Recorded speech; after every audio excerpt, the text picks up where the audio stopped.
올해 들어서만 무상수리 10번, 리콜은 2번, 그리고 출시된 시점부터 현재까지를 모두 포함하면 5개월 동안 총 13번의 무상수리와 리콜이 진행됐죠. 그리고 이게 언론이나 유튜브를 통해서도 많이 알려졌고 현대차가 이것 때문에 굉장한 질타를 받고 있는 것도 사실입니다. 그런데 참 아이러니한 건 판매량은 1등이란 겁니다. 심지어 이런 뉴스가 계속 나오면 월 판매량이라도 주춤해야 할 거잖아요. 그런데 오히려 올해 1월부터 3월까지 계속해서 판매량이 상승해 왔습니다. 어떻게 이런 현상이 발생하는 건지 이상하지 않나요? 그렇잖아요. 5개월 동안 공식적으로 인정된 결함만 13건이라는 건데 어떻게 판매량은 1등이냐 이겁니다. 이게 단순히 그랜저가 가격이 괜찮기 때문에 이런 말을 할 단계는 지난 것 같습니다. 오늘은 그래서 그랜저가 계속 판매량 1위를 할 수 있는 이유를 경제적 측면에서도 살펴보면서 관련 내용들을 쉽고 빠르게 정리해드리겠습니다. 고장 진단, 결함, 내 차 운행 기록까지 모든 걸 한 번에 정리하고 싶을 때 인포카!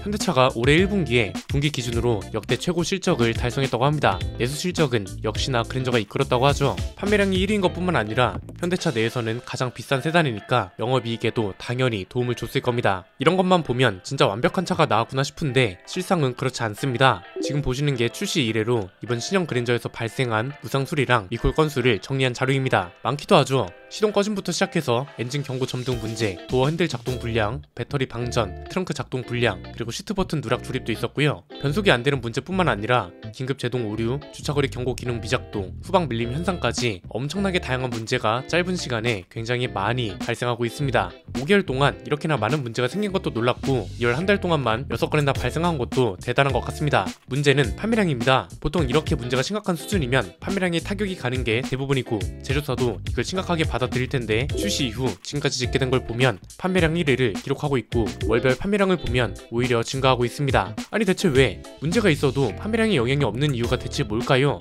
이건 생각보다 간단합니다. 크게 3가지로 정리할 수 있습니다. 첫 번째는 일단 기존에도 많이 나오던 이야기인데요. 그 중에서도 중요한 게 선택지 문제입니다. 대안이 없다는 말 많이 하죠. 이게 너무 뻔한 얘기 같은데 조건을 하나 설정하면 마냥 뻔한 얘기라고 볼 수만도 없습니다. 일단 대안이 없다는 얘기는 왜 나오나요? 예전에는 준대형 세단 선택지가 굉장히 많았죠. 그랜저, K7, SM7, 임팔라 이렇게 국산차 브랜드가 하나씩은 있던 라인업이 준대형 세단이잖아요. 그런데 SM7도 단종되고 임팔라도 단종되고 이제 남은 건 그랜저랑 K8밖에 없는 거죠. 여기서 중요한 게 가격대인데 전체 모델 가격대를 보면 취득세 포함 4천만원에서 시작해서 5,930만원까지 갑니다. 중간 가격 정도로 생각하면 취득세 포함 4,800만원에서 5천 정도 한다는 거죠. 이 가격대에서 이 정도 옵션에 이 정도 크기를 가진 차가 없을 뿐만 아니라 여기에 우리나라만의 특수성인 그랜저라는 브랜드까지 생각하면 대안으로 삼을 만한 선택지가 전혀 없다는 거죠. 이게 일단 지금까진 그렇습니다. 아마 그랜저가 페이스리프트 되고 또 한 번 풀체인지가 되면 6,500까지도 갈 수 있을 것 같은데 이렇게 되면 진짜 5시리즈나 E클래스 가격하고 겹치게 되거든요. 이때부터는 아마 판매량에 영향이 갈 수 있을 것 같은데 아직은 이런 단계까지는 오지 않은 거죠.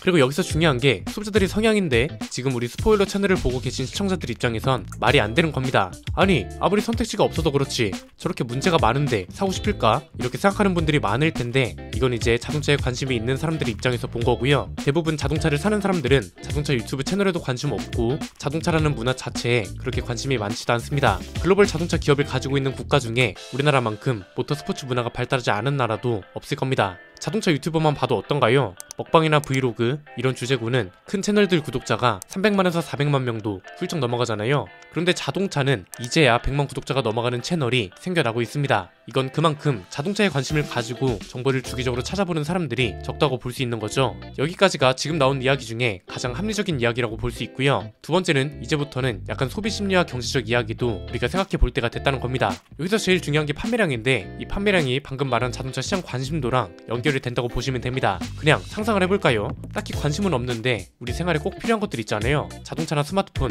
날이 더울 때는 에어컨이나 선풍기 이런 게 될 수도 있는데 이런 물건을 살 때 대부분 제품을 어떻게 알아보나요? 일단 요즘 제일 잘 나가는 게 뭔지 쫙 알아보죠. 굳이 검색하지 않아도 전자제품 매장을 가보면 가장 잘 나가거나 신제품을 위주로 진열을 해두잖아요. 그럼 다음에는 뭐래요? 경쟁 상품이 있으면 가격이나 스펙, 디자인, 에너지 효율 이런 걸 따지죠. 그 다음에 이제 구매할 제품을 결정해서 구매까지 이어지는 거고요. 자 여기서 빠진 게 뭔가요? 그 제품의 결함이 있냐 없냐 이런 걸 생각보다 많이 안 따지게 된다는 거죠. 마찬가지입니다. 자동차를 살 때도 자동차에 관심이 없는 소비자는 대부분 이 정도만 알아보고 산다는 겁니다. 그냥 일반 소비자가 차를 사고 싶어요. 내가 쓸 수 있는 예산이 4,800 정도예요. 그러면 이 예산 내에서 구매가 가능한 차를 알아보겠죠. 그런데 나는 SUV는 싫고 세단이 좋아요. 찾아보니까 수입차는 선택지가 없고 국산차 중에서는 그랜저랑 K8밖에 없어요. 둘이 이것저것 비교를 해봤더니 그랜저가 그래도 신모델이라고 기능도 더 많고 차도 더 커요. 심지어 판매량까지 1등이라고 한다. 그러면 이제 여기서 뭐 1등하는 데에는 그만한 이유가 있지 않겠어? 이런 생각이 들고 별다른 고민 없이 구매를 결정하는 거죠.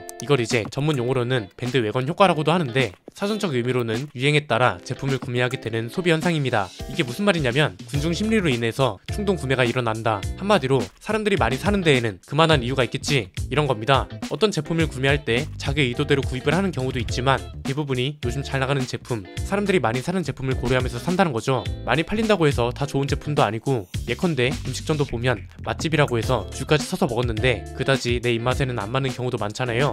그럼에도 일단 가서 줄도 서보고 음식도 사 먹는다고요. 마찬가지로 대부분의 사람들이 제품의 장점, 단점, 가성비, 결함의 유무 이런 걸 따져가면서 구입을 안 한다는 겁니다.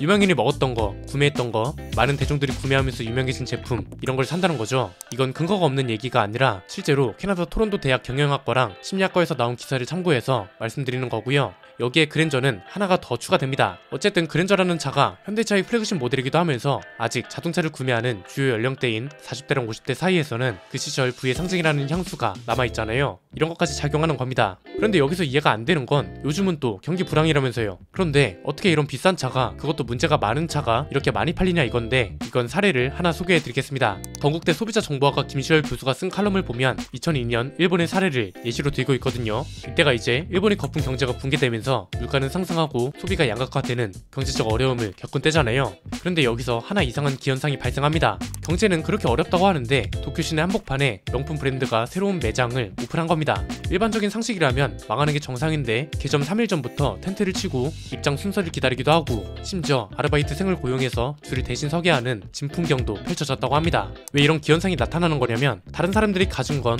나도 가지고 싶어하는 소비 성향 때문에 나타나는 거라고 합니다. 소비자들 대부분이 대중적인 집단에 소속되고 싶어 하는데 한편으로는 그 집단하고 어느 정도 차별화를 두고 싶어 하는 심리에서 비롯된 거란 거죠. 현대차로 예를 들면 대중적인 집단은 현대차를 구매하는 집단인데 이 안에서도 어느 정도 차별화를 두고 싶으면 현대차 중에서도 제일 비싼 차를 사는 거죠. 이게 그랜저 판매량이 높은 이유를 설명해주는 사례 중 하나라고 볼 수 있고요. 이건 또 일종의 과시욕하고도 연결됩니다. 대부분이 비싼 물건을 나를 위해서 산다고 하지만 누군가한테 자랑하기 위해서 비싼 제품을 사는 경우가 많고, 이게 그랜저 구매자, 특히 차에 관심이 없는 일반 구매자들한테 해당되는 얘기라는 겁니다. 일단 신형 그랜저를 뽑았다고 하면 주변에서 일단 우아하면서 띄워주긴 하거든요. 왜냐면 내가 자동차에 관심이 없으면 주변에도 자동차에 관심이 있거나 그랜저 결함에 관심 있는 사람을 찾기가 힘드니까요. 실제로 미국 경제학자 베를런이 과시소비라는 말을 만들었습니다. 이게 뭐냐면 어떤 물건이 가격이 낮을수록 많이 팔리는 게 일반적인 현상이긴 합니다. 그런데 어떤 경우에는 비쌀수록 더 잘 팔리는 현상도 있다는 거죠. 이게 이제 높은 가격을 주고 해당 제품을 사서 자랑하려는 심리에서 기인한 거다, 이런 의미에서 과시소비라는 말을 만든 겁니다. 명품 브랜드는 아니지만 대중적 집단 중에서 그랜저가 그나마 가장 비싼 차니까요.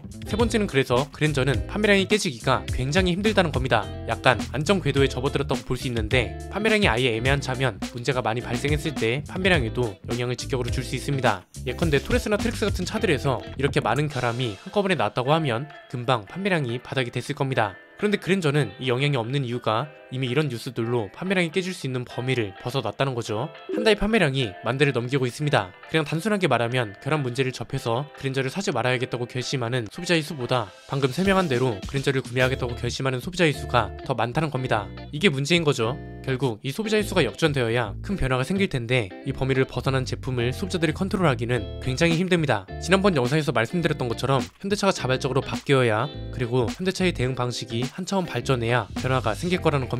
일단 자동차에 관심이 많은 분들은 그랜저에 문제가 많다는 걸 알고 대부분이 구매를 안 합니다. 그런데 이미 구매한 사람들은 일단 내 차만 아니면 된다는 생각이 기본적으로 있고요. 심지어 그랜저를 얘기하는데 다른 차종 얘기를 꺼내면서 그럼 이 차는 뭔데? 이러면서 본질이 아예 흐려지기도 합니다. 그래서 이런 문제들 때문에 그랜저 판매량에 타격이 가거나 뭔가 자동차 시장 판도가 확 바뀌거나 하는 건 굉장히 어렵다는 결론이 나오는 겁니다. 이게 바뀌려면 모든 소비자들이 바뀌어야 할 텐데 이걸 어떻게 현실로 만들지를 모두가 고민해야 하는 시점이 아닌가 싶네요. 오늘 내용이 여기까지입니다. 내용이 유익하셨다면 구독과 좋아요, 알림 설정 부탁드립니다. 지금까지 저는 안피디였습니다. 감사합니다.